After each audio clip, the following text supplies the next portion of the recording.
ድፍን 20 ዓመት ከኤችአይቪ ጋር ኖሬያለሁ። 8ቱን ዓመት ደግሞ አመንዝሬያለሁ። የግል ስልኬ ጮኸ። ሃሎ አልኩ። የአንዲት ሴት ድምፅ ሃሎ ኤርሚያስ ነህ አለችኝ። አዎ አልኳት በእርጋታ። በሴተኛ ዳሪነት ህይወት ውስጥ ያለው ሴት ነኝ አለችና ሙሉ ስሟን ነገረችኝ። የአባቷንም ስም አስከተለች። ጊዜ ሳትወስድ ልታገኘኝ ትችላለህ? አመቻችቼ ልደውልልሽ። ጊዜ እንድትወስድብኝ አልፈልግም። ዛሬ ወይም ነገ ካላገኘኝ ወደ ብቀላ ገባለሁ። የእኔ ብቀላ ደግሞ አዲስ አበባን ያናውጣል። የምን ብቀላ አልገባኝም። ታዳምጠኛለህ? አዎ እያዳመጥኩሽ ነው። በሴተኛ ዳሪነት ህይወት ውስጥ ያለው ሴት ነኝ። ፖዚቲቭም ነኝ። ኤችአይቪ እንዳለብኝ ካወቅኩ 20 ዓመታት ተቆጥሯል። እያዳመጥከኝ ነው? ደነገጥኩ። የሰማሁትንም ማመን ተሳነኝ። 20 ዓመት የሚለው ጆሮዬ ላይ ያስተጋባል።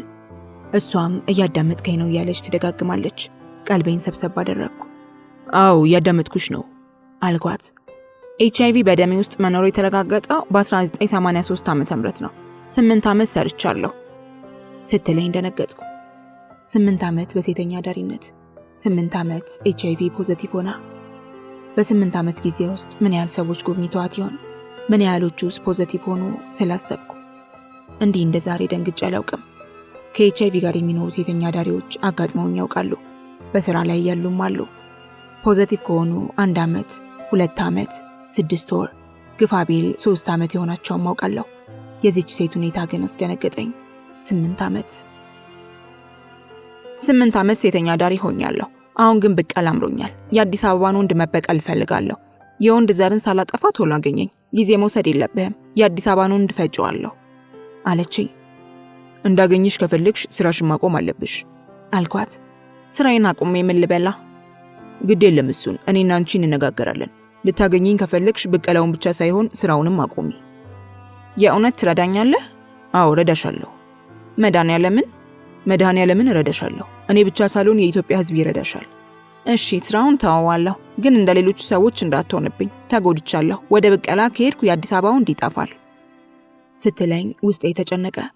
አንዲት በሴተኛ ዳሪነት ህይወት ውስጥ ያለች ሴት 100 ወንዶችን አጠፋለሁ ብላ ከተነሳች የጥፋት ጥንካሬ በውስጧ እንዳለ ስራ ያሳይቶኛል። እናም የጥፋት ተልኳን ከመጀመሯ በፊት ላገኛት ወሰንኩ። አላቅማማውም። ጊዜ ሳላጠፋ እንደማገኛት ቃል ገባውላት። ከዚያ ጭንቅ ያዘኝ። እንዲህ ያለ አስደንጋጭ ሁኔታ ገጥሞኝ አያውቅም። 8 ዓመት በሴተኛ ዳሪነት። ወዲያው ባለኝ መረጃ መሰረት የሂሳብ ስሌት ውስጥ ገባው። እንደኔ መረጃ ከሆነ አንዲት ሴተኛ ዳሪ አልሰራችም ከተባለ በቀን ከ2 ሰው ጋር ትወጣለች። በሳምንት 2 ቀን ታርፋለች። በወር ከ40 ወንዶች ጋር ትወጣለች። በአመት 480 ወንዶች ይጎበኟታል። ይህንን በ8 ዓመት አሰላሁት። በተለያዩ ምክንያቶች የሚፈጠሩትን የወሲብ ግንኙነቶች አያካትትም። ደነገጥኩ። ለመሆኑ ኮንዶም ትጠቀም ይሆን የሚለው አስጨነቀኝ። ብቀላ ያለችውን ጉዳይ ረፍት ነሳኝ። ከዚያ ጊዜ ሳላጠፋ አገኘኋት። ኤርሚያስ አንተ ነህ? አዎ እኔ ነኝ። ስላገኘኸኝ አመሰግናለሁ። አስጨነኩህ? ግድ የለም። የብቀላ ዘመቻዬን ከመጀመሪያ በፊት ስላገኘኸኝ አመሰግናለሁ። ምናልባት ሐሳቤን ልታስቀይረኝ ትችል ይሆናል። ቁም ነገረኛ ነህ። ኃላፊነት ተሰምቶ ስላገኘኸኝ አመሰግንሃለሁ። ግድ የለም ስራዬ ነው። ስራቸው የሆኑ ሰዎች እኮ ናቸው ወደ ብቀላ የወሰዱኝ። ታሪኬን ሁሉ ነግርሃለሁ። ምንም የምደብቅህ ነገር የለም። አንተ መድኃኒዓለም ፊት ቃል ትገባልኛለህ። ምን ቃል ልግባልሽ? ከዚህ ህይወት ልታወጣኝ ትችላለህ? ኃላፊነት ትወስዳለህ? አትጠራጠሪ፣ ቃል እገባልሻለሁ አልኳት። ስልክህን የሰጠኝ እንደኔ ፖዚቲቭ የሆነ ደንበኛዬ ነው። ሐኪሞቹ ያስጨነቁኝ። ይህንን ህይወት ካልተውሽ ከባድ ችግር ላይ ትወድቂያለሽ፣ ሲዲ4ሽ አደገኛ ሁኔታ ላይ ነው ያለው ሲሉኝ ይህን የጨለማ ህይወት መተው ፈለግኩና ወደ አንድ በኤችአይቪ ላይ የሚሰራ ማህበር ሄድኩ። ታሪኬን ነገርኩት ለኃላፊው። ፖዚቲቭ ሆኜ በሴተኛ ዳሪነት ህይወት ውስጥ ነው ያለሁት። በጣም ተጎድቻለሁ። ምንም ይሁን ምን ስራ ከሰጣችሁኝና ከረዳችሁኝ ይህን ህይወት ዛሬውኑ ተወዋለሁ አልኩት። ምን እንዳለኝ ታውቃለህ? ምን አለሽ? ላንቺ የሚሆን ስራ የለንም፣ አርፈሽ ስራሽን ቀጥ ያለኝ። ደንግጬ ይህን የሴተኛ ዳሪነት ተግባሬን ልቀጥልበት ስለው አዎ ቀጥ ያለኝ። ትቼ ወጣሁ። ከዚያ በኋላ የብቀላ ዕቅዴን አወጣሁ። ይኸው እንደኔ ፖዚቲቭ የሆነ ደንበኛዬ ያንተን ስልክ ሰጠኝ። ሙሉ ታሪኬ ልነግርህ ዝግጁ ነኝ አለችና ዝና ብላ ተቀመጠች። ቦርሷንም ጠረጴዛዋ ላይ አስቀመጠች። ምን ትጠጫለሽ? ምንም አልጠጣም። ራት ይምጣልሽ? አመሰግናለሁ። ትኩስ ነገር ካለ ቡና ይሆንልኝ አለች። ወይተሩ ትኩስ ነገር የለም ማሽን ቀዝቅዟል አላት። ከዚያ ጨዋታችንን ጀመርን። አሁን የቲና አስደናቂ ታሪክ ተቋደሱ። ቲ ለበቀል ትነሳሳ እንጂ የዋህነት አለባት። ጠንካራ ናት። የተስፋ መቁረጥ ምልክቶች አላየውባትም። ረዥም ጠይም፣ 40ዎቹን እየተጠጋች ያለች ትመስላለች። ረዥም ቀሚስ፣ ሙሉ ሰውነቷ በጥቁር ካፖርት ተሸፍኗል። ጥቁር ረጅም ጸጉር። ፈጥና ባታገኘኝ ኖሮ ብቀላይን ዛሬ ማታ ጀምር ነበር። አንድ ኃላፊነት የማይሰማው ሰው ያንን ቃል ስለተናገረሽ ብቀላ ማሰብ አልነበረብሽም አልኳት። ሰውየው እኮ ዋና ነው። እንዴት አላስብም? ፖዘቲቭ ሆነሽ ስሪ ማለት ትውልድን አጥፊ ግዳይ ማለት ነው። እኔ ደግሞ መኖር ፈልጋለሁ። ሐኪሞቼ የመጨረሻ ማስጠንቀቂያ ሰጥተውኛል። CD4 ከ280 ወደ 149 ይወርዷል። አደገኛ ደረጃ ላይ ነሽ ተብያለሁ። ይህን እያወቀ እንዴት በስራሽ ቀጥ ይለኛል? በእኔና በእህቶቼ ስም እየተነገደ እኮ ነው አለችና ትኩር ብላ አየችኝ። እኔም ትኩር ብያየኋት። አልተጎዳችም። ከንፈሯ ብቻ ደርቋል። የመሰነጣጠቅ ምልክት ይታይባታል። ቲን ማንም ሴተኛ ዳሪ ናት ብሎ አይጠረጥራትም። የብቀላሽ ዘዴ ምንድን ነበር አልኳት። ያለ ኮንዶም መውጣት አለችኝ። አንቺ ስለፈለግሽ ብቻ ያለ ኮንዶም የሚወጣ ይኖራል? ሕይወቴን የማውቀውን የራሴ ነኝ። 8 ዓመት ስሰራ አብላጫውን ኮንዶም አይፈልግም። ሰሞኑን እንኳን ኮንዶም የማይፈልጉ ገጥመውኛል። ወንዶች ኮንዶም አይወዱም። ሴቷ ራሷ ኮንዶም ካልሰጠቻቸው ኮንዶም መጠቀም እንዳለባቸው አያውቁም። ዝም ካልኩ ኮንዶም አይፈልጉም። ይህን ስለማውቅ የአዲስ አበባን ወንድ ልበቀለው አስቤ ነበር። ባለትዳር ወንደላጤ ወጣት አይቀረኝም ነበር። ብቻ መድኃኔዓለም ይቅር ይበለኝ። የእስካሁን ጥንቃቄሽ እንዴት ነበር? ጨካኝ አይደለሁም። ፖዘቲቭ መሆኔን ማንም አያውቅም። ብዙዎቹ ያለ ኮንዶም እንደወጣላቸው ይጠይቁኛል። እኔ ግን እሺ አልላቸውም። ልጁ ለጅልኝ የሚሉኝ አሉ። እኔ እሺ አልላቸውም። ከደንበኞቼ በላይ የራሴ ህይወት ያሳስበኛል። ኮንዶም የማይፈልጉት ምን እንደሆኑ አላውቅም። እንደኔ ፖዘቲቭ ይሆኑ አይሆኑ አላውቅም። ግን ኮንዶም ቢቀርስ ይሉኛል። እኔ ለራሴ ስለጠነቀቃለሁ። ፖዘቲቭ በሆንም ሌላ ቫይረስ እንዲመጣብኝ አልፈልግም። እኔን የሚያጠፋኝ ቫይረስ እንዳይመጣብኝ ስለጠነቀቃለሁ። ያለ ኮንዶም ልሂድ ብል ግን ሁሉም ነገር ቀላለሁ። እኔም ራሴ ችግር ውስጥ ወድቄ ብዙዎችን ችግር ውስጥ መክተት እችላለሁ። ኮንዶም ሳትጠቀሚ የቀረሽበት አጋጣሚ የለም? 8 ዓመት ረጅም ነው። እኔ የማየው የራሴን ጥንቃቄ ብቻ ነው። በራሳቸው የጥንቃቄ ጉድለት ምክንያት ፖዘቲቭ የሆኑ ሊኖሩ ይችላሉ። እኔ ግን ያለ ኮንዶም ወጥቼ አላውቅም። ኮንዶም 90% የመከላከል አቅም እንዳለው ሐኪሞቼ ነግረውኛል። ምናልባት 10% የመያዝ እድል ስለሚኖር በዚያ የተያዘ ሊኖር ይችላል። ፖዘቲቭ መሆኔን ስለማውቅ አልጨክንባቸውም። ድንግልን ጨካኝ አይደለሁም። እርግጠኛ ነሽ? እርግጠኛ ነኝ። አንድ ጊዜ ብቻ አንድ ሰውዬ ስራ አስገባታለሁ ብሎ ዘመድ ላከብኝ። ቢሮው ውስጥ ገባሁ። እንደገባው ጠየቀኝ። አይሆንም አልኩት። አስገድዶ ደፈረኝ። ቢሮው ውስጥ? አዎ ቢሮው ውስጥ። ኮንዶም አልተጠቀመም? ኮንዶም አላየሁም። ጊዜም አልወሰደ። ሱሪውን ሳያወልቅ ሲገናኘኝ ትዝ ይለኛል። ራስሽን አልተከላከልሽም? እኔ ለራሴ ምን አቅም አለኝ? እንዴት ስከላከላለሁ? ጮሽም? አልጮኩም። ቢሮውን ለቅቄ ከወጣው በኋላ ግን ቆጨኝ። መጮ ነበረብኝ። ከጮኩና ሰው ከሰማ እዋረዳለሁ ብዬ ስላሰብኩ ተውኩት። በእኔ ጩኸት እሱ እንደሚዋረድ ማወቅ ነበረብኝ። ቢሮው ትልቅ ነው። ለዚህ ለደፈራ የተዘጋጀ ከሆነ የሚመስለው ሶፋው ምኑ ለዚህ ተግባር የተዘጋጀ ነው የሚመስለው። ከተገናኘን በኋላ ደነገጡ። ወዲያው ደግሞ እሱስ ምን እንደሆነ ማን ያውቃል ብዬ አሰብኩ። የማስታውሰው ይሄንን ነው። በመሳሳም የያዛቸውም ሊኖሩ ይችላሉ። መድኃኔዓለም ነው የሚያውቀው። ከንፈርሽን ትሰጫለሽ እንዴ? አዎ ሳማለሁ። ወሲብ ካልክማ ያለ ከንፈር እንዴት ይሆናል? ሳገች የውስጧን በውስጧ ይዛ። 2 ጊዜ መብራት ጠፋ። በጨለማው ውስጥ የቲሳቅ ብርሃን ሆኗል። በዚህ ህይወት ውስጥ ያሉት ከንፈራቸውን አይሳሙም ብዬ ነው አልኳት። ልክ ነህ። እኔ ግን እሳማለሁ። ከንፈሬን ከሳመኝ እሳምለታለሁ። በዚህ ያዘው ሊኖር ይችላል። የተጎዳ ጥርስ፣ የተጎዳ ድድ፣ የተሰነጠቀ ከንፈር ያለው ከሆነ ይያዛል። አንቺ ለምን ትሳሚያለሽ? ራሱን ስለሚያውቅ ይሆናል ከንፈር የሚፈልገው። የተማረው ለራሱ ሲያስብ እኔ ሴተኛ ዳሪዋ እንዴት አስብለታለሁ? በዚህ መንገድ እንደሚተላለፍ ካወቅሽ መጠንቀቅ ነበረብሽ። አለመሳም እችል ነበር፣ ግን ለራሱ እስካልተጨነቀ ድረስ ምን አገባኝ? እና በመሳሳም የተያዙ ይኖራሉ? አዎ ይኖራሉ። ጥርስ ይደማል። የት አካባቢ ነው የስራ ቦታሽ? የማልሰራበት ቦታ የለም። 4 ኪሎ ቱሪስት ሆቴል በታች ብቅል ተራ የሚባል ቦታ፣ ቀበና ኮተቤና ፒያሳ መንገድ ላይ ቆሜ ይሰራለሁ። ከበሽታው እኩል ስራ አለ። ከቆምኩ መኪና ይቆምልኛል። እያመመኝ እያቃሰትኩ እንኳን ሰርቼ ይገባለሁ። በወር ውስጥ ከ30 እስከ 17 ድረስ ጥሩ ስራ አለ። የደሞዝ ወቅት ስለሆነ ጥሩ ነው። በ19ና በ20ም ጥሩ ስራ አይጠፋም። ወጥቼ ከቆምኩ መስራቴ አይቀርም። ከ30 እስከ 17 በደንብ አገኛለሁ። ወንዶቹም አይሰስቱም። ስትጠይቀው የሚሞሸልቅ ብዙ ነው። የደሞዝ ወቅት 2 አይነት ነው።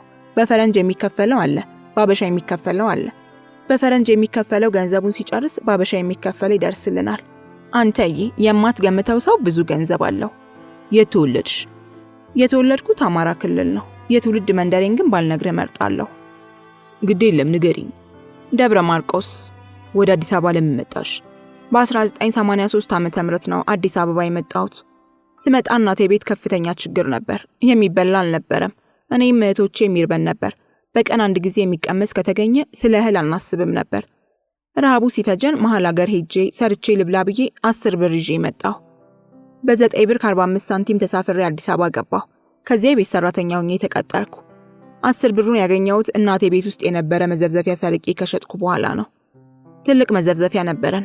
ከቆረጥኩ በኋላ ለጎረቤታችን በ10 ብር ሸጥኩላቸው። ስንት ዓመት የቤት ሰራተኛ ሆነሽ ሰራሽ? 6 ዓመት በአንድ ቤት ሰራሁ። ከዚያ ከሴቲቱ ጋር ተጣላንና ወጣሁ። በምን ተጣላችሁ? ጉዳዩ ሰፊ ነው። ከሀገር ቤት እንደመጣው የሴቲቱ ባል ወደደኝና ተላመድን። ከሀገሬ ስወጣ ሙሉ ክብሬንና ሕጌን ይዤ ነበር። የመጀመሪያዊ ወንድ እሱ ነው። ድብቁን ግንኙነታችንን ደረሰችበትና አባረረችኝ።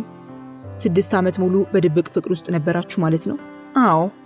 አሰርሽ አይጠረጥሩም ነበር? ምንም አትጠረጥርም ነበር። ከ6 ዓመት በኋላ ግን ደረሰችበት። እኔን አባረረችኝ። ባልና ሚስቱም ተኮራልፈው አልጋ ለይተው መኖር ጀመሩ። እጅ ከፍንጅ ያዘቻችሁ?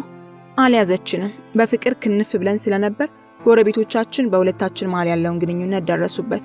በወሬ ወሬ ሰማችና አባረረችኝ። ከዚያ ሌላ ቤት ገባሽ? አልገባሁም። እና የት ሄድሽ? የሴትዮዋ ባል ቤት ተከራይቶልኝ አስቀመጠኝ። እንደ ሚስት ሆነሽ? አዎ፣ ሚስት ሆኜ መኖር ጀመርኩ። ሰውየው አንቺ ጋር ጠቅሎ ገባ? አልገባም። የቤት ኪራይ እየከፈለልኝ ቀለብ እየሰፈረልኝ ለተጨማሪ 6 ዓመታት አብሬው ኖርኩ። 12 ዓመት? አዎን፣ በጠቅላላው 12 ዓመት ነው ከሱ ጋር የቆየሁት። 6ቱን ዓመት በቤቱ የቤት ሰራተኛ ሆኜ፣ 6ቱን ደግሞ ቅምጡ ሆኜ ኖርኩ። ልጅ ወለዳችሁ? አልወለድንም። ሰውየው እንዲሁ ዕድሜን አስጨረሰኝ። ይመጣል፣ የወሲብ ረሃቡን ያስታግስና ይሄዳል። የቤት ኪራይ ይከፍልልኛል፣ ተደስተውብኝ ይሄዳል። እንዲህ እያልን ዘለቅን። የእሱ ፍቅር ወሲብ ብቻ ነበር። ከዚያ የዘለለ ዓላማ አልነበረውም። ትልቅ ሰው ናቸው? አዎ፣ የደርግ ሻምበል ነው። አሁን ደግሞ ብታየው ተስማምቶታል።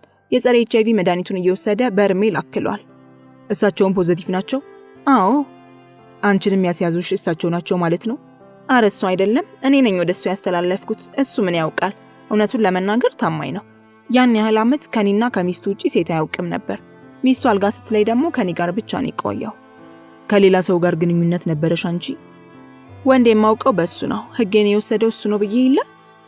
ቫይረሱን እኔ ነኝ ያስተላለፍኩበት ብለሽ ነበር።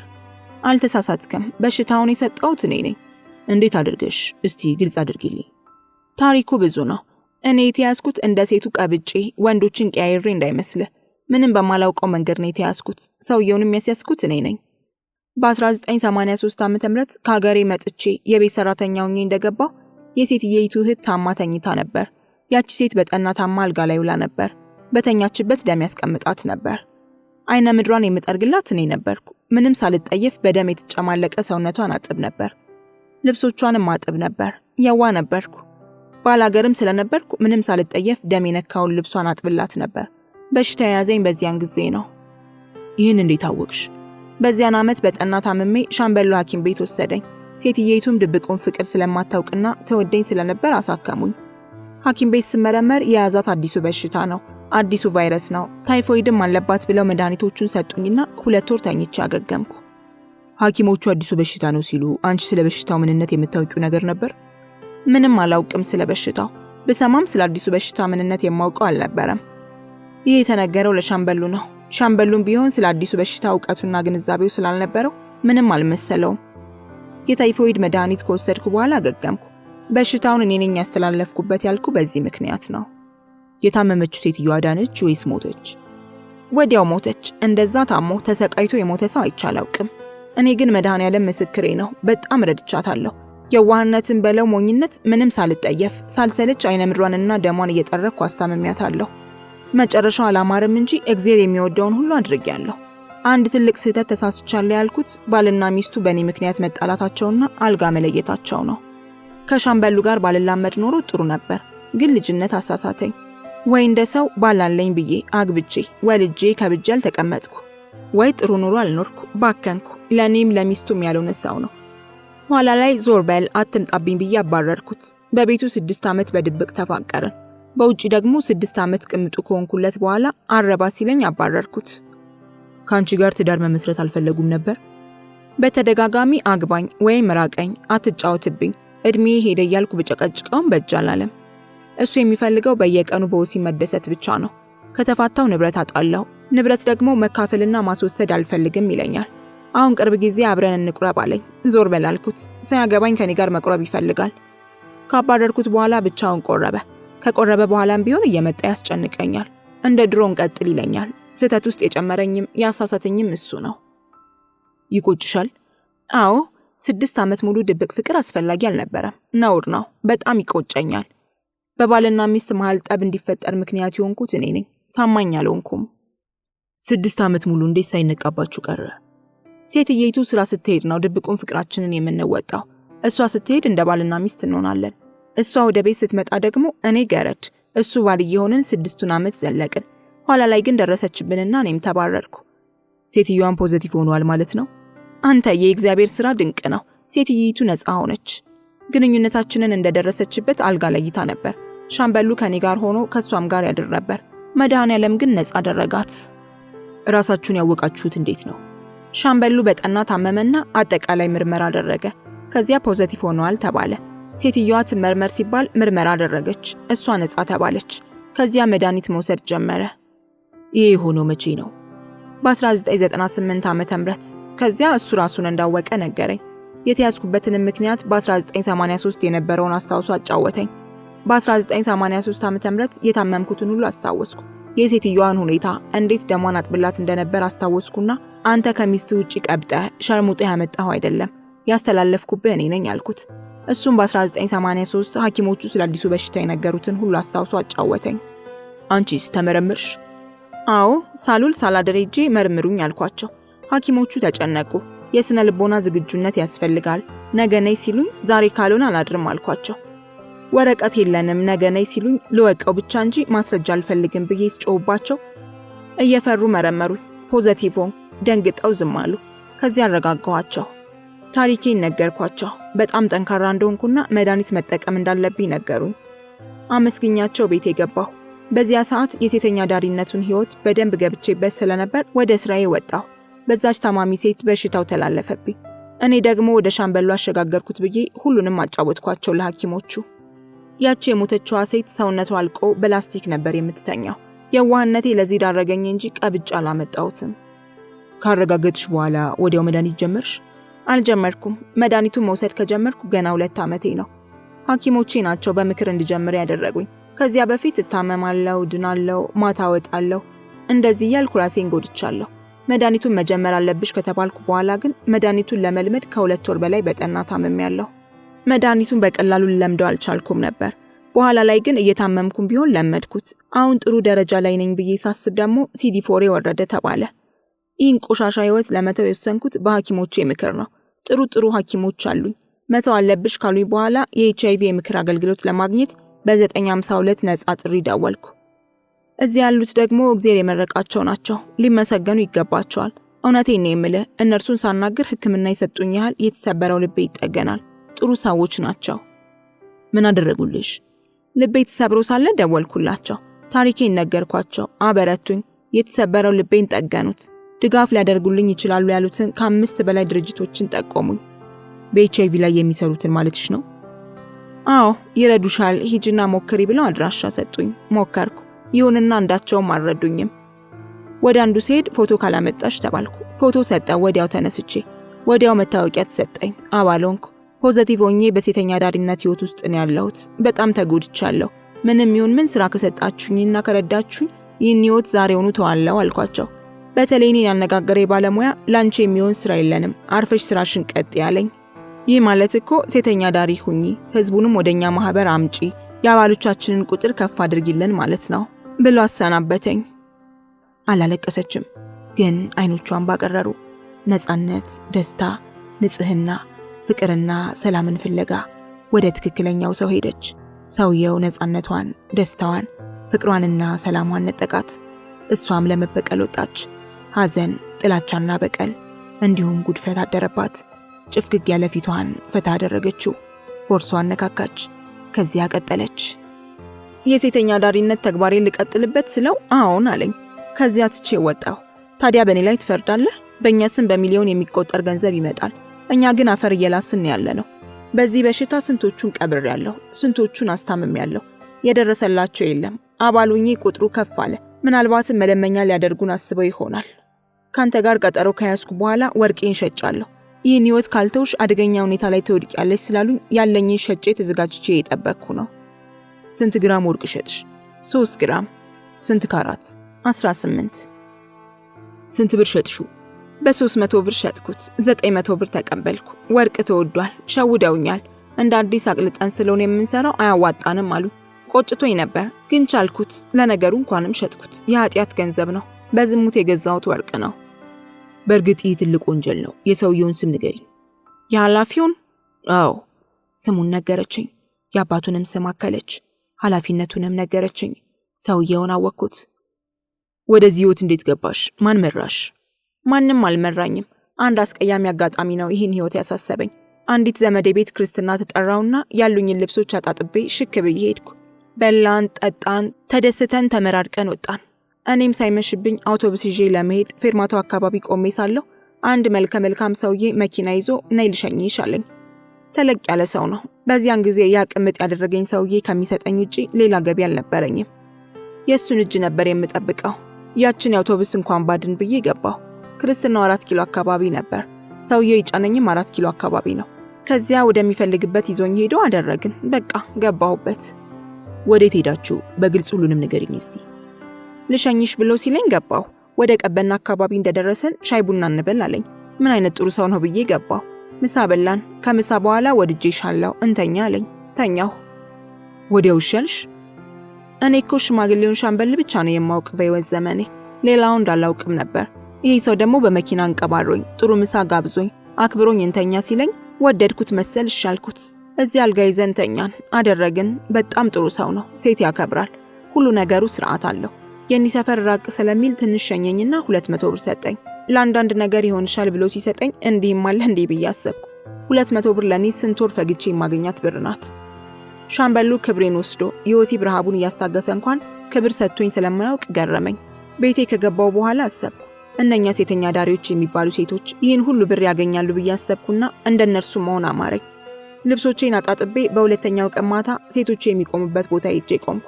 አንድ ባለ መኪና ጠለፈኝ። በቃ ስራውን ጀመርኩ። በዚህ መልኩ 8 ዓመት ቆየሁ። ቅምጥ ካደረገኝ ሻምበል ጋር ቀን ቀን ማታ ማታ ለሴተኛ ዳሪነት እየወጣው ስራዬን ቀጠልኩ። 200 ብር ከሰጠች ሰው ጋር በኮንዶም ነው የወጣችሁት? አረሱ ስልጡን ሰው ነው። ራሱ ነው ኮንዶም ያደረገው። ኮንዶሙን ሲጠቀም እኔ ስለማልጠቀም አላውቀውም ነበር። ከሻምበሉ ጋር ኮንዶም አንጠቀምም ነበር። ሰውየው ግን ስለ ኮንዶም አሳወቀኝ። ስራውን ስጀምር በኮንዶም ነበር የማወጣው። እስከ ተውኩበት ቀን ድረስ ብዙ ብር አገኝ ነበር። ጫት፣ ሲጋራ፣ መጠጥ አይቀረኝም ነበር። መድኃኒት መውሰድ ስጀምር ነው መጠጡንና ሲጃራውን የተውኩት። ጫቱን አልፎ አልፎ አደርገው ነበር። የሴተኛ ዳሪነት ህይወት ለሴቶች እንዳዝን አድርጎኛል። ይህ ስራ ብዙ ነገር ያሳያል። ትንሽ ትልቅ አይልም። ትልልቅ ሰዎች ይዘውኝ ይሄዳሉ፣ እሄድላቸዋለሁ። አውጥተውኝ ወደ ቤታቸው ይሄዳሉ። ትዳር ያላቸው ናቸው። ኮንዶም አይፈልጉም። ኮንዶም የሚለውን መስማት አይፈልጉም። ስለማይፈልጉ አላምናቸውም። ራሴ ገዝቼ ቦርሴ ውስጥ ያስቀመጥኩትን ሴንሴሽን ኮንዶም ራሴ አጠልቅላቸዋለሁ። አላምናቸውም ነበር። ለምን ብትለኝ እቤት ያሉትን ሚስቶቻቸውን አስብላቸዋለሁ። እነርሱ ለራሳቸውም ለሚስቶቻቸውም ለልጆቻቸውም አያስቡም። የኔን ታሪክ ሳያውቁ ሴተኛ ዳሪ መሆኔን እያወቁ ኮንዶሙን ዞር አድርጊ ይሉኛል። ካልፈለጉ ይቅርቦት ስላቸው እሺ በኮንዶሙ ፈንታ ሳሚኝ ይሉኛል። ካልከበዳቸው ሳማለሁ። የመንግስት ሾፌር የሆነ ደንበኛ ነበረኝ። ለስራ ሐዋሳ ሲላክ ሁሌ ይወስደኛል። አብሬው ሄዳለሁ። አልጋን እንይዝና ስራውን እስኪጨርስ ተዝናንተን እንመጣ ነበር። ሐዋሳ ሆነን ማታ 2 ሰዓት ሚስቱ ሁልጊዜ ትደውላለች። ስራውዬ ደክሞኝ ተኝቻለሁ፣ ስራ በዝቶብኝ ሻወር እየወሰድኩ ነው እያለ ዋሻታል። ፎቶዋን ሲያሳየኝ በጣም ቆንጆ ልጅ ናት። ወልዳለታለች። እሱ ሲያናግራት ከኔ ጋር ወሲብ እንፈጽም ነበር። ሲዘጋው ደግሞ ይብስባታል። ይህንን ስለማውቅ ሴቶች ያሳዝኑኛል። ሴቶች ናቸው ሳያውቁ እያለቁ ያሉት። ከሾፌሩ ደንበኛሽ ጋር ኮንዶም ተጠቀሙ ነበር?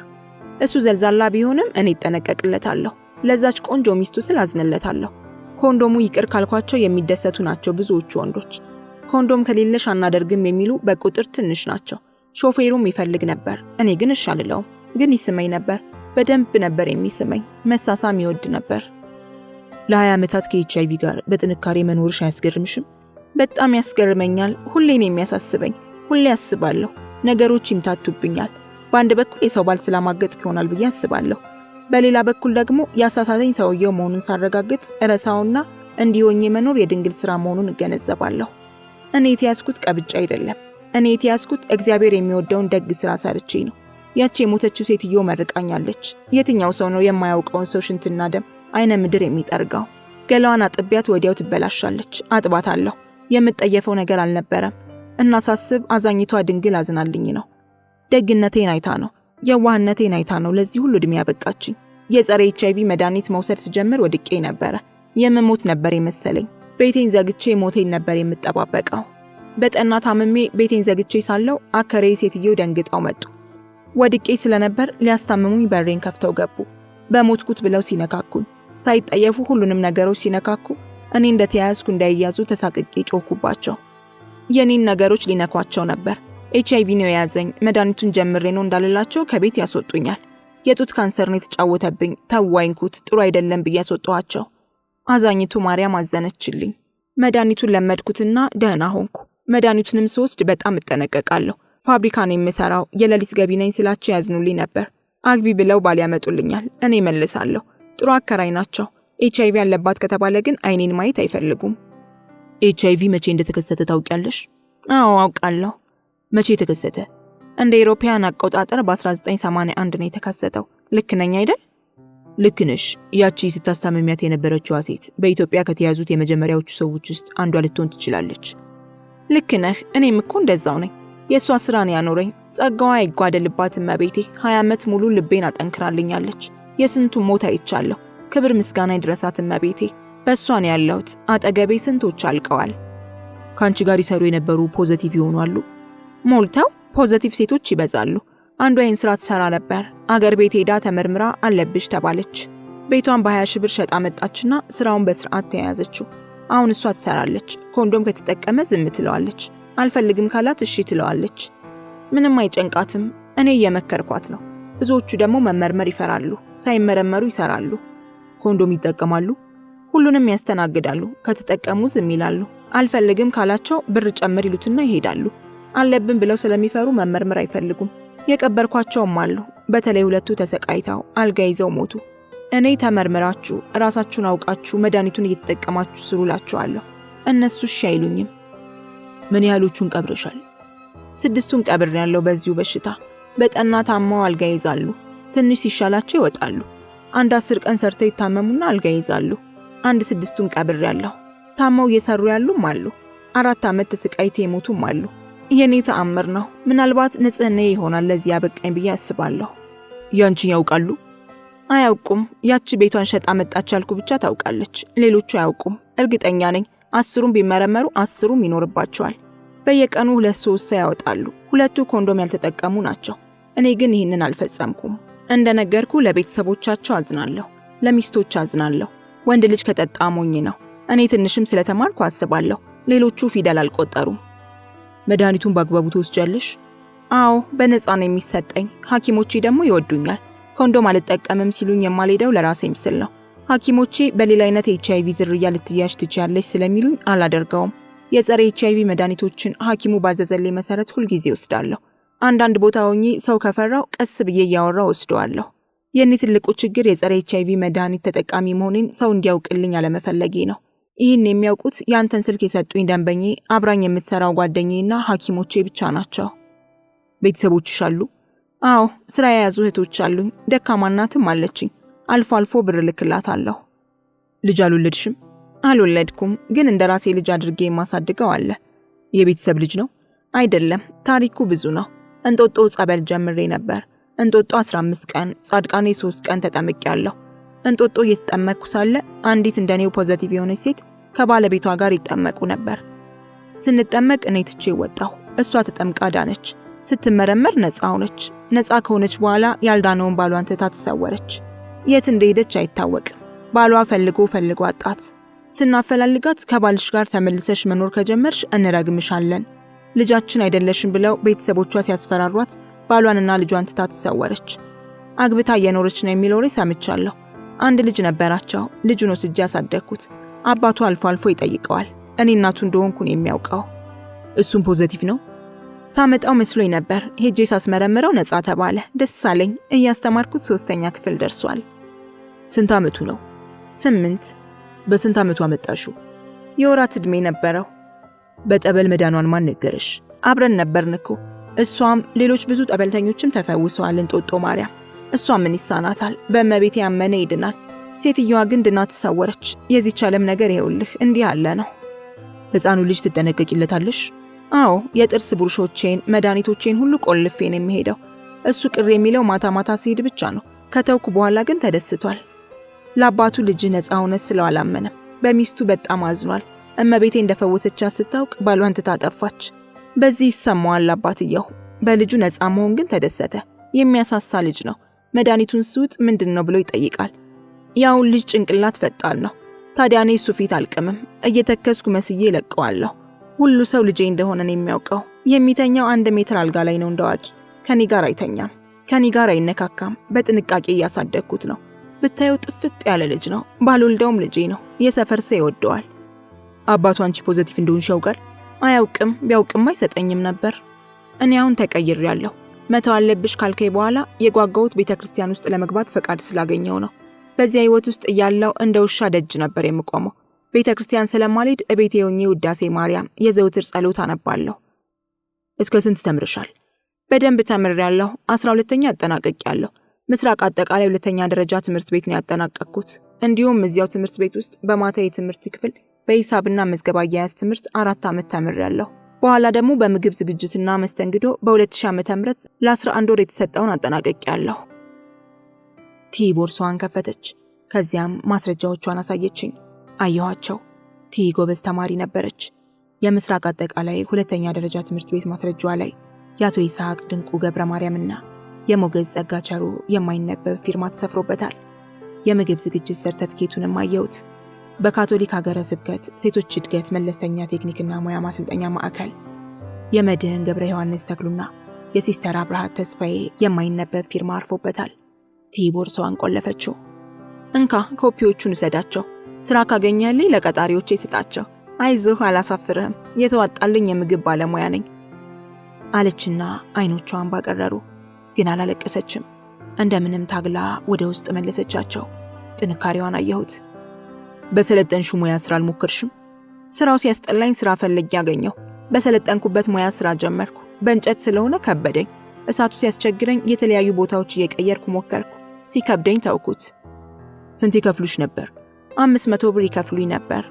ቅምጡ ካደረገች ሰውዬ ጋር ትገናኛላችሁ? የሌላ ግንኙነት የለንም። ደውሎ ግን ይጠይቀኛል። መድኃኒቱን መውሰድ ከጀመረ በኋላ ተስማምቶት በርሜል አክሏል ብዬ የለ። የቤት ሰራተኛ ሆነሽ ስትሰሪ ወርሃዊ ደሞዝሽ ስንት ነበር? አልኳት። ገና ስጀምር 30 ብር ይከፍሉኝ ነበር። ከዚያ 60 ብር ተደረገልኝ። የማሏሽ ነገር ማታ ማታ ትምህርቴን እንድማር ይፈቅዱልኝ ነበር። ቲ 20 ዓመት ወደ ኋላ ተመልሳ ስታስታውስ ያቺ ሴት ታሳዝናታለች። የዚያች ሴት መከራና ስቃይ ያንገሸግሻታል። ቲ ለድፍን 20 ዓመት ከኤችአይቪ ጋር ብትኖርም ጠንካራ ናት። የጸረ ኤችአይቪ መድኃኒት መውሰድ ከጀመረች በኋላም ቢሆን ራሷን በሚገባ ትጠብቃለች። ኤችአይቪን እንዳታስተላልፍና በድጋሚ እንዳትያዝ ትጥራለች። ሆኖም ግን እሷ በማታውቀው ምክንያት ኤችአይቪን አስተላልፋ ሊሆን እንደሚችል ትጠረጥራለች። ቲ ነፃ ሴት ሆናለች። የቲ ታሪክ ተቀይሯል። ኤችአይቪን አታስተላልፍም። በድጋሚ የመያዝ ዕድል የላትም። አብሯት ይሰሩ ለነበሩ ፖዘቲቭ ሴቶች ኮንዶምን በትክክል እንዲጠቀሙ፣ ቫይረሱንም ወደ ሌሎች እንዳያስተላልፉ ትመክራለች። ቲ በወሲብ ንግድ መተዳደር ከተወች በኋላ ውሎዋ ቤተ ክርስቲያን ሆነ። በጠና ታማም ሚኒሊክ ሆስፒታል ተኛች። ሆስፒታል ሆና ተንቀሳቃሽ ስልኳ ጮኸ። ሃሎ አለች። የቀድሞ ደንበኛዋ ነው። የደሞዝ ሳምንት ስለነበር ከቲ ጋር መተኛ ታማረው። እዚህ ቦታ እንገናኝ አላት። አልችልም አለችው። ምክንያቷን ጠየቃት። በጠና ታምሜ ሚኒሊክ ተኝቻለሁ አለችው። ደነገጠ። ምንሽን አመመሽ አላት። ኤችአይቪ አለችው። ስልኩ ተዘጋ። ከደቂቃዎች በኋላ ሚኒሊክ ሆስፒታል ተገኘ። የፍራፍሬ ጭማቂ ይዟል። በሽታዋን እንድትደግምለት ጠየቃት። በድጋሚ ነገረችው። ትጠነቀቂልኝ ነበር አላት። አዎ እጠነቀቅልህ ነበር፣ ግን አይታወቅም፣ ራስን ብታውቅ ጥሩ ነው አለችው። ቲ ያቃሰተች ነው። ሄደ ደንግጦ በረረ። አቶ ክብረት ይግለጡ ለቤት ኪራይና ለምግብ እንዲሁም ለመድኃኒት መግዣ የሚሆናትን ጥቂት 100 ብሮች ለገሷት። ደስ ተሰኘች። ተንቀሳቃሽ ስልኳ ጮኸ። ሃሎ አለች። ደዋዩ የወሲብ ረሃቡን ለማስታገዝ የተጣደፈው የቀድሞ ደንበኛዋ ነው። በስሟ ጠራት። አመሰግንሻለሁ፣ በጣም አንቺ ጥሩ ሰው ነሽ፣ ተርፌያለሁ፣ እግዚአብሔር ይማርሽ፣ እጠይቅሻለሁ አላት። ቲም ተደሰተች። ከቀናት በኋላ ዳነች። በድጋሚም ታመመች። የኢትዮጵያ ከፍተኛ ክሊኒክ ባለቤት ዶክተር ያዕቆብ በቀለ በነፃ ሕክምና አደረጉላት። ከዚያ ጤናዋ ተስተካከለ። የልብስ ቅድና ስፌት ስልጠና ወሰደች። ተመረቀች። በአሁኑ ሰዓት በአንድ ትልቅ የጋርመንት ፋብሪካ የጋርመንት ባለሙያ ሆናለች። ለኔ ያ ዘመን ጨለማ ነበር፣ አሁን የብርሃን መንገድ ይታየኛል ትላለች። ቲን በርካታ ሰዎች ረድተዋታል። ቲ ለ3 ጊዜያት ያህል ዳግማዊ ምኒልክ ሆስፒታል ተኝታ የነፃ ሕክምናዋን ተከታተለች። በአንድ ወቅት በጠና ታመመችና አልጋ ተሰጣት። ቲ አልጋዋ ላይ ጋደም ብላ ስለ በሽታዋ እያጫወተችኝ ሳለ የተንቀሳቃሽ ስልኳ ጮኸ። እያቃሰተች አሉ አለች። እከሌ ነኝ አላት። ምን ፈለግ ካለችው እያቃሰተች። ዛሬ አብረን አናመሽም ያላት።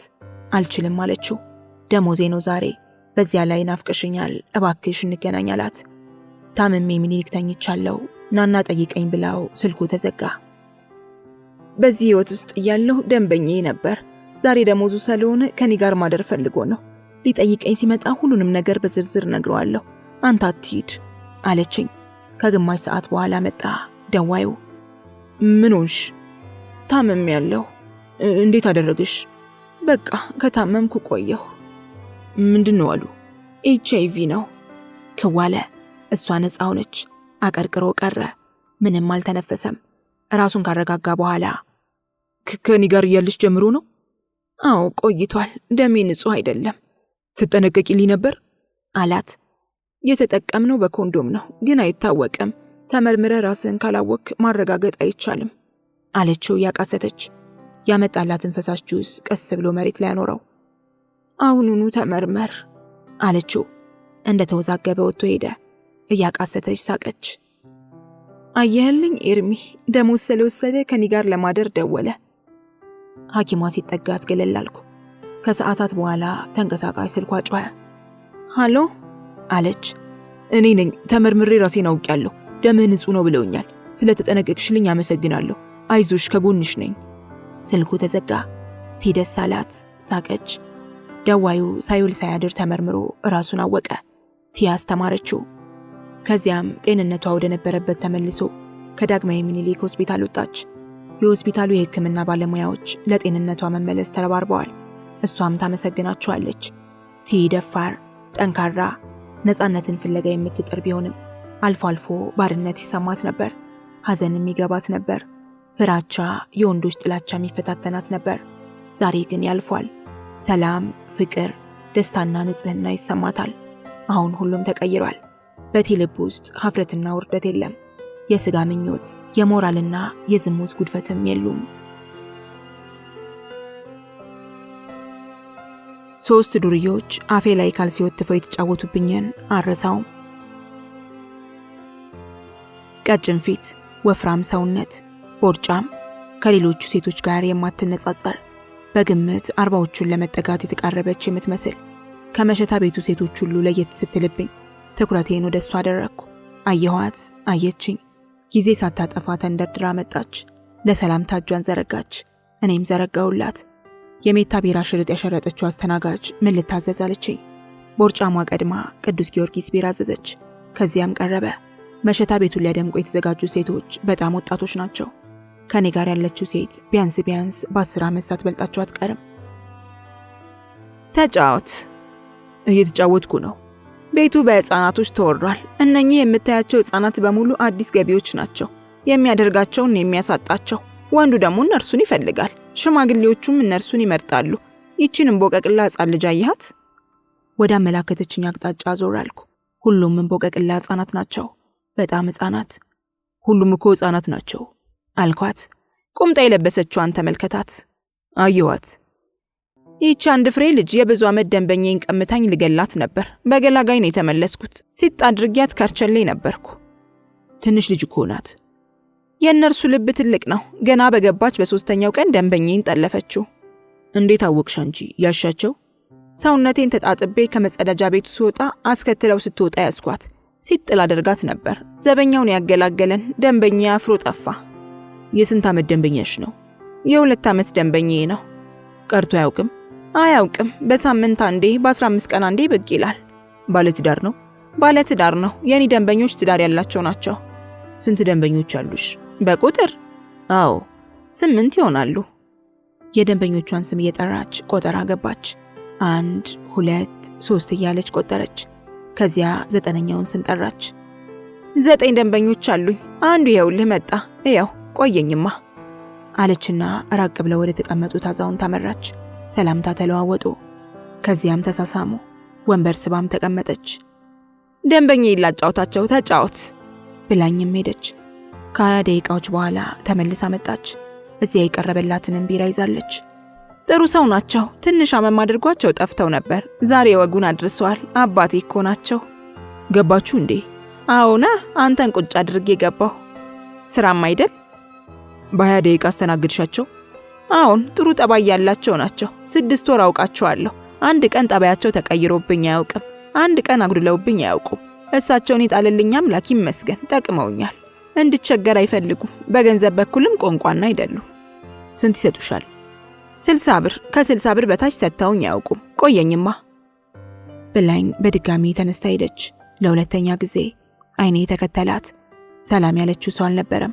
ከዚያ ወዲያው ተመልሳ መጣች። እነዚህን ሕፃናት ቆሌ አልወደዳቸውም። ካልተከታተልኳቸው ደንበኞቼን ይቀሙኛል። አላምናቸውም። ሽንት ቤት በር ላይ ይቆሙና ተጸዳድቶ የሚወጣውን ያሳስታሉ። ደንበኛዬን ያጠመደችው ሽንቱን ሸንቶ ሲወጣ ነው። እድሜሽ ስንት ነው? ምኑን አውቄው? እድሜሽን አታውቂውም? ሴቶቹ 65 ይሆንሻል ይሉኛል እንጂ እኔ ትክክለኛ እድሜን አላውቀውም። ከሀገሬ ስወጣ የ14 ዓመት ልጅ ነሽ ትለኝ ነበር ያጎቴ ሚስት። አገርሽ የት ነው? ወሮታ። ታውቀዋለህ ወሮታን? በስም አውቃታለሁ። መቼ ነበር የመጣሽው? ቆይቷል። ከለውጥ በፊት ነው። የትኛው ለውጥ? ኢህአዴጎች ሲገቡ አዲስ አበባ ነበርኩ። ወደ አዲስ አበባ ማን አመጣሽ? አጎቴን ያመጣኝ። ፊደል አስቆጥራታለሁ ብሎ አመጣኝ። የአጎቴ ሚስት ደግሞ ሰራተኛዋ አደረገችኝ። አጎትሽ ዝም አሉ? አጎቴ ሾፌር ነው። በረሃ ለበረሃን የሚንከራተተው። ከርሞን የሚመጣው። 2 ዓመት እንዳገለገልኳት ብርጭቆ ሰበርሽ ብላ አባረረችኝ። ብርጭቆ ሰብረሽ ነበር? ከእጄ ላይ ወድቆ 2 ብርጭቆ ተሰበረብኝ። ሳታይኝ ደብቄ ልጥለው ስል ደረሰችብኝና በጨለማ አባረረችኝ። ብዙ ዓመት የተቀመጠ ብርጭቆ ነበር የሰበርኩት። ስንት ዘመን የተቀመጠ ብርጭቆ ሰበርሽ ብላ በጨለማ ከቤት ውጭ ያለችኝ። እያለቀስኩ ወጣሁ። ልብሶቼንም ወረወረችልኝ። ስንት ሰዓት ይሆናል? 4 ሰዓት አልፏል። ልብሶቼን በፌስታል ይዤ በጨለማ ወጣሁ። አገሩን ስለማላውቅ እግሬ ወደ መራኝ ሄድኩ። ስሄድ ኃይለኛ ዝናብ ጣለ። ዝናቡ ሲበረታብኝ ጥግ ቦታ ፈልጌ ተጠለልኩ። አንድ ሽማግሌ ከአንድ ቤት ብቅ አሉና ግቢውን ከፍተው ከዚህ ተጠለይ ብለው አስገቡኝ። ዝናቡ ኃይለኛ ስለነበር ገባሁ። ልብሴን በፌስታል ይዤ ስለነበር በዚህ ሰዓት ወዴት እየሄድሽ ነው አሉኝ። እያለቀስኩ መሄጃ እንደሌለኝ ነገርኳቸው። የአጎቴ ሚስት ብርጭቆ ሰበርሽ ብላ አባረረችኝ። አዲስ አበባን አላውቀውም፣ መሄጃ የለኝም ስላቸው አይዞሽ እኔ ዘንድ ታድሪያለሽ፣ አልጋዬን እለቃለሁ፣ አታልቅሺ ብለው አልጋቸውን ለቀቁልኝና ጋደማልኩ። እያለቀስኩ አምላኬን ስለማመን ጉብ አሉብኝ። ቀጫጫ ነበርኩ። ከዚያች ከተረገመች ሕፃን ልጅ የባሱ ቀጫጫ ነበርኩ። እና ደፈሩሽ? ደፈሩኝ። ጉልበተኛ ሽማግሌ ነበሩ። እኔ ምንም አቅም አልነበረኝም። አልታገልኳቸውም። ብጮህም ሰሚ አልነበረም። ድንግልናዬን ገሰሱት። እኔ እያለቀስኩ እሳቸው ወጥተው ሄዱ። ሊነጋጋ ሲል ውጪ ብለው አባረሩኝ። እያለቀስኩ እግሬ ወደ መራኝ ሄድኩ። ስሄድ ቤተክርስቲያን አገኘውና ገባሁ። ቤተክርስቲያን ገብቼ እያለቀስኩ ሳለሁ አንዲት ባልቴት ለቅሶዬን ሰምተው ሊያጽናኑኝ መጡ። የሆንኩትን ሁሉ ነገርኳቸው። የአጎቴ ሚስት ብርጭቆ ሰበርሽ ብላ አባረረችኝ። በጨለማ ወጥቼ ስሄድ ዝናብ ጣለ። አንድ አዛውንት ነይ ተጠለይ ብለው አስገቡኝና ደፈሩኝ ብዬ ሁሉንም ነገርኳቸው። እግዚኦ ብለው ቦታውን አሳየኝ ሲሉኝ ቦታውን እንደማላውቀው ከአጎቴ ቤት ወጥቼ እንደማላውቅ ነገርኳቸው። አሁንስ ቦታውን ታውቂዋለሽ? አላውቀው። ከወረታ እንደመጣው አጎቴ ቤት ገባው። ከዚያ ወጥቼ አላውቅም ነበር። ከግቢ ወጥቼ ስለማላውቅ አዲስ አበባን አላውቃትም። ከባልቴቷ ጋር የተገናኛችሁበትን ቤተክርስቲያን ታስታውሻለሽ? አስታውሰዋለሁ። የአራዳው ጊዮርጊስ ነው። እዚያ ሳለቅስን ያገኘኋቸው። የሽማግሌውን አድራሻ አውቄው ቢሆን ኖሮ ባልቴቷ ሽማግሌውን በፖሊስ ያስይዟቸው ነበር። አልቅሼ ሁሉንም ታሪኬን ካጫወትኳቸው በኋላ እኔም ሴት ልጆች አሉኝ፣ በ30 ብር ልቅጠርሽና ሰራተኛ ይሁኝ ብለው እቤታቸው ይዘውኝ ሄዱ። ሕፃን ልጅ ስለነበረቻቸው የሕፃኗ ሞግዚት ሆኜ ስራ ጀመርኩ። እማማ ቤት 2 ወር ሲሞላኝ ሆዴ መግፋት ጀመረ። እኔ ምኑንም ሳላውቅ እማማ አንቺ ልጅ ይዘሻል መሰለኝ ይሉኛል። እኔ ስለማይገባኝ ምንም አልያዝኩም እላቸዋለሁ። ከዚህ ሐኪም ቤት ይዘውኝ ሄዱና አርግዛለች ብለው ነገሯቸው። ሐኪሙን እንዴት እንዳረገዝኩ አጫወቱት። ሐኪሙ አዘነና በፖሊስ እናስይዘው ሲላቸው ቦታውን አታውቅም እንግዳ ናት ብለው ነገሩት። ሐኪሙ ተናደደ። እማማም ኪኒኖችን ሰጡኝና ዋጥኩ። ኪኒኑን ከዋጥኩ በኋላ ተንፈራፍሬ ልሞት ነበር። እማማ ጠበል እያጠጡ አዳኑኝ። ከእማማ ጋር 2 መንፈቅ ከኖርኩ በኋላ የ1 ዓመት ደሞዜን 360 ብር ተቀብዬ እማማን ተሰናብቼ ወጣሁ። የት ሄድሽ? ቆየኝማ ብላ ተነስታ ሄደች። ከአንድ ቦርጫም ሰውዬ ጋር ተሳሳሙ። ቦርጫሙ ሰውዬ ቦርጫሟን ጎትቶ ሄደ። አሪፍ ቢራ ጠጪ ናት። ቦርጫም ያለ ምክንያት አልገፋም። 7 ቅዱስ ጊዮርጊስ ቢራ ጠጥታለች። አስተናጋጇ ሂሳብ እንዳይምታታባት በመስጋት ጠርሙስ አላነሳችም። ክቧ ጠረጴዛ በቢራ ጠርሙሶች ተጨናንቃለች። የቢራ ፍቅሯ ለየት ያለ ነው። መደጋገሟ እንደማይቀር ገመትኩ። 15 ደቂቃዎች ተቆጠሩ። አልተመለሰችም። እንደለመደችው አንዱ ደንበኛዋን እያስተናገደች ይሆናል ብዬ አሰብኩ። 20 ደቂቃ ሲያልፍ ቦርጫሟን ረሳኋት። ሙሉ ትኩረቴን ሕፃን ልጁን የሚያማው ሰውዬ ላይ ያደረግኩ። መሸታ ቤት የማይወራ የለም። ሕፃን ልጁን የሚያማ ሐሜተኛ አባት ብየዋለሁ። እናንተም ትሰድቡታላችሁ፣ የእርግማን መዓት ታወርዱበታላችሁ። 2 ናቸው። አይነቱን ለመለየት ባልችልም አልኮል ይጠጣሉ። የልጅ አባት ይገርማል፣ ጭንቅ ብሎኛል፣ ኑሮም ከብዶኛል። እንደ ሰው እንኳን ቢራ መጠጣት አልቻልኩም። ሳይቸግረኝ የገባሁት። እንዲህ መሆኑን ባውቅ ኖሮ አልሞክረውም ነበር። እንዴት ይቆጨኛል መሰለ፣ ራሴን ጎዳሁ እኮ። ጓደኛ ምን ገጠመህ? የልጅ አባት ቶይ እባክህ አልቄልሃለሁ። ልጅ መሰል የወለድኩት እንደው እሱስ እዚያው ቢቀር። ጓደኛ ስለማን የምታወራው? ስለ ሕፃኑ ነዋ። ምን አደረገ ደግሞ ሕፃኑ? ቶይ እባክህ ስቄን እያየሁልህ ነው። ልጅ መሰለህ? ጅብ የሆነ ልጅ ወልጄ የተቸገርኩ። አጋስስ የሆነ ልጅ እኮ ነው የወለድኩት። ሆዳም አንድናን የቆርቆሮ ወተት 7 ቀን ያቆየው። አንዷን በ2 ቀን ሲጥ ያደርጋታል። እኔ ከየት አመጣለሁ? በ2 ቀን 130 ብር ለሕፃን ልጅ። ሳትወልድ ብላ የሚባለው ተረት የገባኝ አሁን ገና ነው። በሳምንት እኮ ለሕፃኑ ልጅ ወደ 400 ብር አወጣለሁ። የኔን ደሞዝ ታውቀዋለህ። ከየት አምጥቼ ነው በወር 1200 ብር ለሕፃኑ የምመድበው? የዚህ እኮ የተለየ ነው። ምነው እዛ በቀረብኝ ኖሮ ሕፃን ልጅ እንዲህ ሆዳም ይሆናል? ገና በመጀመሪያ እንዲህ ትሆናለህ? ባክቶኝ አንተ በደና ጊዜ ፈልፍለህ ነው። ዛሬ ልጅ በድሎ ያድጋል የሚባል ነገር የለም። ሊያሳብደኝ ደርሷል። እግዚአብሔር እንደኔው ጉድ ሕፃን ልጅ የፈጠረ አይመስለኝም። ሆዳም እኮ ነው። ሞቅ ብሎ ስገባ እንደ ትልቅ ልጅ አንተ ሆዳም አጋስስ ብዬ ሰድበዋለሁ። እናትየዋ ትናደዳለች ሲለው ጓደኛው ይስቃል። ሳቁንም መቆጣጠር ተሳነው። ሕፃን ልጁን የሚያማ የመጀመሪያው አባት ሳይሆን አይቀርም። ጅብ፣ ሆዳም፣ አጋስስ የሚሉት ምናልባትም 6 ወር እንኳን ላልሞላው ሕፃን ልጅ አባት ነኝ ከሚል የተወረወሩ ስድቦች ናቸው።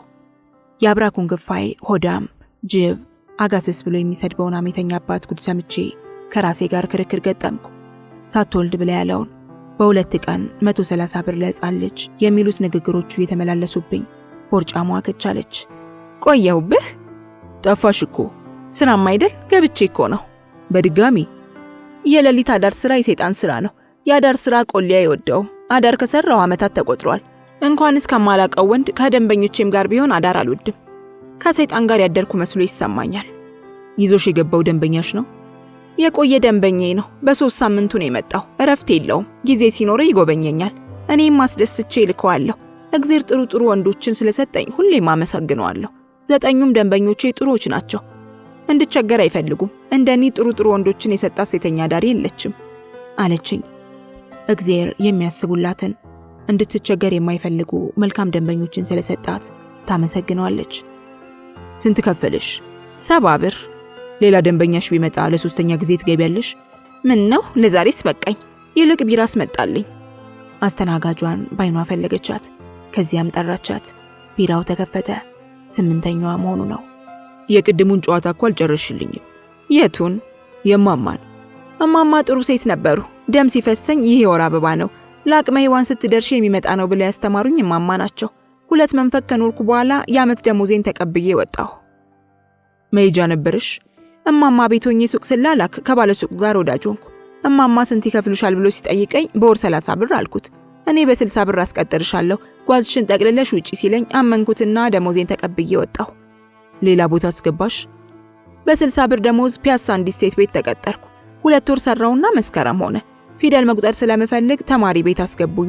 ትምህርቴን መቀጠል ፈልጋለሁ ስላት ፊት የነበረችው ሰራተኛ የለቀቀችው ትምህርት ብላ ነው። ሰራተኛዬን የነጠቀኝ ተማሪ ቤት ስለሆነ አልፈቅድልሽም፣ ተማሪ ቤት የምትይ ከሆነ ቤቴን ልቀቂልኝ ስትለኝ የ2 ወር ደሞዜን ተቀብዬ ወጣሁ። ከዚያስ የት ሄድሽ? ቢራ አዘዘች። 10ኛዋ ነው። ከደላሎች ጋር ተነጋግሬ ስለነበር በ70 ብር አስቀጠሩኝ። ኮተቤ የሚባል አካባቢ ከሀብታም ቤት ተቀጠርኩ። ምግብ የተትረፈረፈበት ጮማ የሚቆረጥበት ቤት ነው። እትዬ ደግ ነበሩ። ደሞዙና ምግቡ ጥሩ ስለሆነ ተማሪ ቤት ገብቼ ስራዬን እቀጥላለሁ ስል ጋሻ አመላቸው ከፋ። ደግነት ሳያንሳቸው አመል የላቸው። ጠጥተው ይመጡና የኔን በር ይደበድባሉ። ብዙ ጊዜ ያስቸግሩኝ ነበር። እንደለመዱት ስክር ብለው የኔን በር ሲደበድቡ እትዬ ደርሰውባቸው ባሌን ለምደሽዋል፣ ቤቴን ለቀሽ ውጭልኝ አሉኝ። ምዬ ተገዝቼ እውነቱን ብነግራቸውም አላመኑኝም። ደሞዜን ተቀብዬ ወጣሁ። ደላላው ዘንድ ሄድኩና ስራ አስገባኝ አልኩት። 3 ቀን አውቶቡስ ተራ ላልጋ እየከፈልኩ ሳድር ከቆየው በኋላ የቤት ሰራተኝነት ስራ አልተገኘልሽም፣ የተገኘው ስራ ጥሩ ደሞዝ አለው፣ የጉልበት ስራ የለበትም፣ በቀን እስከ 20 ብር ታገኛለሽ ሲለኝ ለስራው ጓጓሁ። ውሰደኝ አልኩትና ማታ ይዞኝ ሄደ። አውቶቡስ ተራ የቆሙትን ሴቶች አሳየኝ። ወንድ ይዘው ሲሄዱ ተመለከትኩ። የመጀመሪያው ቀን ስራው ቢከብደኝም በቀን 20 ብር ሳገኝ ወደድኩት።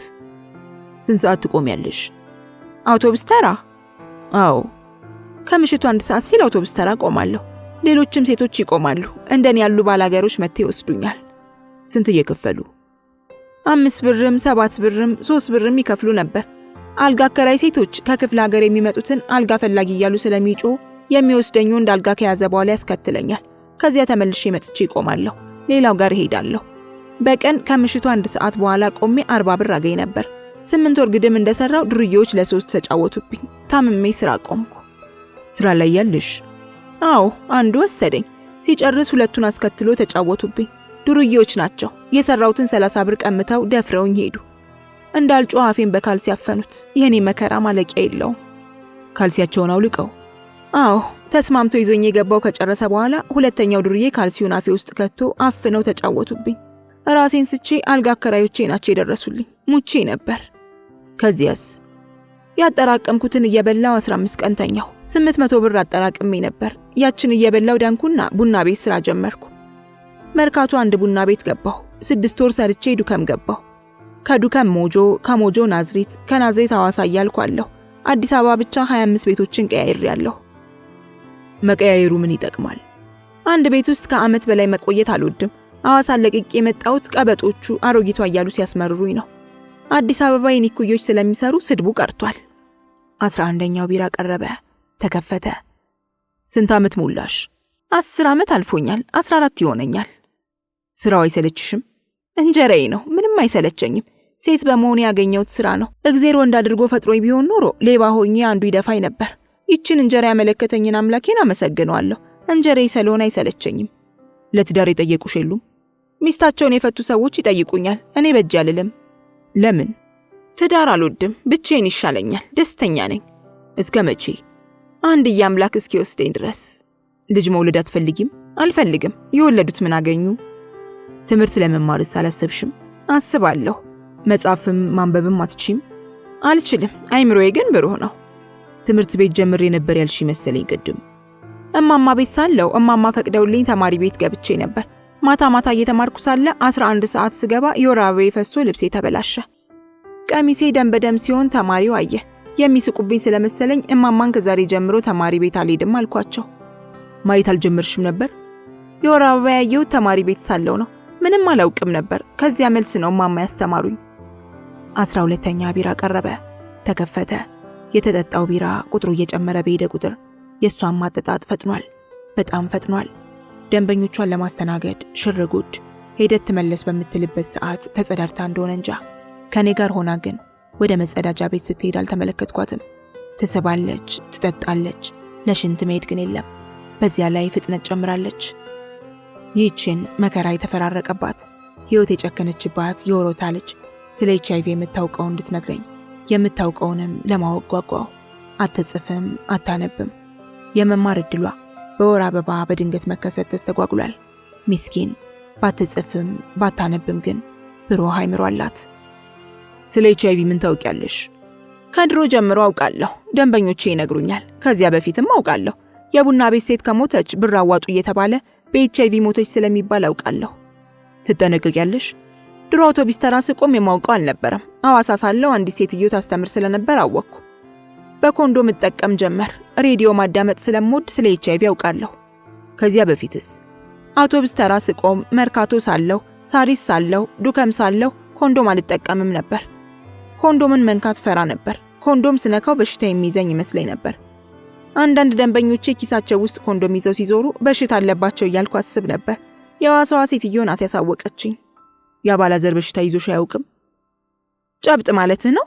አዎ 5 ጊዜ ይዞኝ ያውቃል። ብልቴ ቆስሎ ነበር። ሐኪም ቤት ስሄድ ሐኪሙ ሰደበኝና ባልሽን ይዘሽ ነይ ሲለኝ ሴተኛ ዳሪ ነኝ አልኩት። አዝኖ መከረኝ። ከሴትዮዋ ቀጥሎ ስለ ኮንዶም የነገረኝ ሐኪሙ ነው። ብዙ ኮንዶሞችን ሰጥቶ ራስሽን ጠብቂ ያለኝ። ጊዜውን ታስታውሻለሽ? ቆይቷል። አውቶቡስ ተራ ስትቆሚ ነው? ሳሪስ እያለሁ ነው። የኤችአይቪ ምርመራስ? ሴቶቹ ጨብጥ ይዞኝ ያውቃል ስላቸው ኤችአይቪ ያለባት ብለው አስወርተውብኝ ነበር። ካስወሩብኝ በኋላ ነው ከሞጆ ናዝሬት የገባሁት። የያዘኝ ይመስለኝ ነበር። የተመረመርኩት ሐዋሳ እያለሁ ነው። ነፃ ነሽ ተብያለሁ። አፍሽ ውስጥ ካልሲ ወጥፈው የደፈሩሽ ኮንዶም ተጠቅመው ነበር? ዱርዬዎቹ አልተጠቀሙም። አንዱ ዱርዬ ይዞኝ ከገባ በኋላ በሩን ከፍቶ አስገባቸው። ካልሲውን አውልቆ አፌ ውስጥ ወተፈውና ሁለቱ እየተፈራረቁ ተጫወቱብኝ። በጣም ታምሜ ስለነበር የመሞት ይመስለኝ ነበር። አውቶቡስ ተራ ስቆም ኮንዶም የሚባል አላውቅም ነበር። አውቶቡስ ተራ የሚቆሙ ሴቶች እንዳንቺ ከክፍለ ሀገር የመጡ ናቸው? እንደኔው ናቸው። ከወረታ፣ አጋሮ፣ አዘዞ፣ ሁመራ የመጡ ናቸው። አጎትሽን ትጠይቂያቸዋለሽ? አልጠይቀውም። ያች ርኩስ ሚስቱ ስትሞት ዮሴፍ ቤተክርስቲያን ተገናኘን ካጎቴ ጋር። ከዚያ በኋላ ተያይተን አናውቅ። ጫት ትቅሚያለሽ? አልቅምም። የሲጋራ ሱስም የለብኝም። የእኔ ሱስ ቢራ ብቻ ነው። ቤተሰቦችሽንስ ትጠይቂያቸዋለሽ? አንድም ቤተሰብ የለኝም። ቤተሰቦቼ ደንበኞቼ ናቸው። ጥሩ ደንበኞች አሉኝ አላልኩም? ይህ የቢራ ጠላት እንጂ የቢራ አፍቃሪ አያሰኝም። ስለ የቢራ ፍቅሯ ሳልጠይቃት ዘንግቼ ነበር። ጨዋታውን ራሷ ስታመጣው ቀጠልኩበት። እስከ 20 ጠርሙስ ቢራ ጋባሽ ከተገኘ ጠጣለሁ። በራሴ ብር እስከ 5 ጠጣለሁ። አልኮል አልወድም። ብርስ ታጠራቅሚያለሽ? ለራሴ አላንስም። ጥሩ ምግብ እበላለሁ፣ ጥሩ ለብሳለሁ። የ400 ብር ቤት ተከራይቼ እኖራለሁ። ሬዲዮና ቴሌቪዥን አለችኝ። ፊልምም አያለሁ። ከዚህ በላይ ደስታ አልፈልግም። 24 ቢራ ስትጠጪ አትሰክሪም? አልሰክርም። ወደ ላይ ይለኛል። እተኛለሁ። ቀኑን ሙሉ በእንቅልፍ አሳልፋለሁ። 24 ቢራዎችን ጠጥታ ትጠግባለች፣ ትረካለች። በአሁኑ ሰዓት 50 በመቶውን አሳክታለች። ባለቀ ሰዓት አዘነችልኝ መሰል አስተናጋጇን ጠራቻት። ማሳረጊያ የምታዝ መስሎኝ ደንግጬ ነበር። ወዲያው ዝጊው አለቻት። ባትማርም መጻፍና ማንበብ አትችልም። በብሩህ አእምሮዋ ታግዛ ሂሳብ መስራት አላቃታትም። አስተናጋጇን ማመነች። ከዚያም ሂሳብ ተከፈለ። በእርግጥም ለመከራ የተፈጠረች ሴት ናት። አጎቷ ፊደል እንድትቆጥር ወደ አዲስ አበባ መጧት። ለባለቤታቸውም አስረከቧት። ባለቤታቸውም የቤት ሰራተኛ አደረጓት። ብርጭቆ ሰበርሽ ተብላም በድቅድቅ ጨለማውን ትለምድ ዘንድ ተፈረደባት። እግሯ ወደ መራት ገሰገሰች። ኃይለኛ ዝናብም ጣለ። የአንድ ድርጅት ዘበኛም ተቀበሏት። አልጋም ለቀቁላት። አባብለውም ደፈሯት። ቤተ ክርስቲያኑና አራዳው ጊዮርጊስ አንዲት ባልቴት ጋር አገናኛት። ተቀጠረች። ወራቶች እንደተቆጠሩ ለቀቀች። የቤት ሰራተኝነቱን ስራ ተያያዘችው። አሉንልሽ ሲላት ጥላ ጠፋች። ከሴተኛ ዳሪነቱም ጋር ተዋወቀች። 3 ዱርዬዎችም የገማና የጠነባ ካልሲያቸውን አፏ ውስጥ ወትፈው ወሲባዊ ጥቃት ፈጸሙባት። ከችግር ጋር መወለዷን ባላውቅም ከችግር ጋር አድጋ ይኸው መከራን ስትቀበል ኖራለች።